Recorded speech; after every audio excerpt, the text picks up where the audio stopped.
ამერიკის შეერთებულ შტატებში საერთაშორისო სავალუტო ფონდისა და მსოფლიო ბანკის საგაზაფხულო შეხვედრების ფარგლებში. საქართველოს ეროვნული ბანკის პრეზიდენტი და ფინანსთა მინისტრი საერთაშორისო სავალუტო ფონდის აღმასრულებელ დირექტორს შეხვდნენ. შეხვედრაზე მხარეებმა განიხილეს საქართველოში არსებული ეკონომიკური მდგომარეობა და ხაზი გაუსვეს ეკონომიკური ზრდის მაჩვენებელს. საუბარი შეეხო გლობალურ გამოწვევებსა და სხვადასხვა რისკს.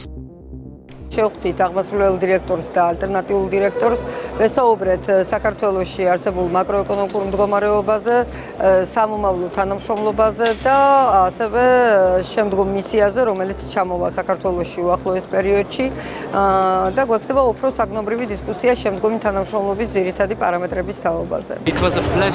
სასიამოვნო იყო გაზაფხულის შეხვედრების კონტექსტში საქართველოს ხელისუფლების წარმომადგენლებთან შეხვედრა. ჩვენ განვიხილეთ საქართველოს ეკონომიკური სიტუაცია, ასევე გავცვალეთ საზრებები გლობალური მოვლენების შესახებ და იმაზე თუ რა გავლენას ახდენს ჩვენ ჯგუფში შემავალ ქვეყნებზე და ბოლოს განვიხილეთ მეოთხე მუხლი, რომელიც ივნისში იგეგმება და მოუთმენლად ველი ამ დროს თბილისში ვიზიტს.